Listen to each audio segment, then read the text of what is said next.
And we're doing this story because it's become a real big problem. What is your reaction to hear that heroin use is up so significantly in the area and, quite frankly, throughout the whole state? It's not shocking to me. I mean, it's like I said, it was a progression for me. I started with painkillers and moved on into it, and that's how the disease works. Is for alcoholism and addiction, is it starts off small and it progresses and progresses and progresses. And I see a lot of young people that come into a 12-step program that have that problem, and I see it more and more lately. And it's kids getting younger and younger, and it's not real surprising to me. But at the same time, it's disappointing. I don't like seeing stuff like that, but there's help out there. I know that. What was it about heroin that got you hooked on it? It was that escape. It makes you feel good. It's something that you can put in your body that instantly makes you feel good and makes all those worries, fears, doubts just kind of go out the window. But it's only temporary. All those things come back. But at the moment, you can escape from it. Then what did it do to you in terms of the effect that it had on you? Because over time, the prolonged use, I would wake up and I would be sick in the morning, and it started the whole race again of how I was going to get money, how I was going to get it again, because I didn't feel good. I just wanted to feel better, and that was the instant thought in my mind, was feeling better. And then the longer you use it, the longer you feel worse without it.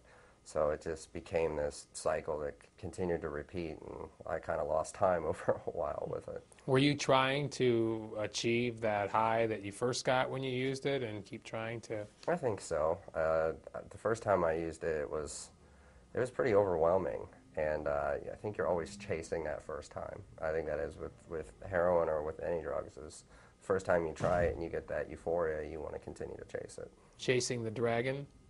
Is that what they call it? That's what we heard today. Is that That's referred to smoking it okay? instead of other ways to use it. What do you want to tell people now? I do want to tell people that there is life afterwards, that you can have fun without drugs and alcohol, no matter what age. That there's programs out there to help people that have problems with it, and that when you're done with it, that there is somewhere to go, and there is someone that will be willing to work with you and help you. What about the dangers of you? It sounds like you're pretty lucky you're alive. Very lucky.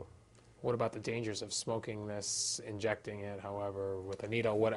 There are a lot of people who are dying from this or overdosing. It's very dangerous. I mean, you can use heroin or opiates for years and continue, and you could just, one day after your body's been exposed to it for so long, you could not even do a whole lot, and it's just that one time is fatal, and at any point in time it can kill you, and it's scary, and it is. I mean, people are dying off younger and younger that get into it. Do you feel like you should be dead? Yes, I do. One of the things I noticed was that between cocaine and heroin, they switch decades. Every 10 years, like all of a sudden, cocaine's really popular. Then people start dying off, it starts getting worse, and then all of a sudden they switch back to heroin. And it goes back and forth, and it's done that since the 70s. And I've even noticed that through my drug use, that cocaine was really, really popular. And then all of a sudden it switched back to opiates and heroin. And I don't know if there's anything to that pattern, but I've noticed it through my drug use and through a little bit of the history that I've studied on all of it. So we're in the heroin decade now? I think we're back into it, yeah. There is life after it when you make the choice, and I do have a lot of fun being sober. I didn't think that was possible. And there's a lot of young people that are getting sober younger and younger, and we do lots of stuff. There's a lot of organizations out there to join that are primarily young people as well as all ages. And we go bowling, we go to see movies, we go out to eat, all kinds of fun stuff. I'm always got something to do, and I didn't think that was possible. I thought that when the drugs and alcohol was over, that it was, I'm going to sit at home and do nothing. But I'm always running, I'm always going somewhere, and I have a lot of fun. I mean, we like to say we're not a glum lot. We have a lot of fun being sober, and there's life afterwards if you choose to find it. Very good, Brian. Thank you.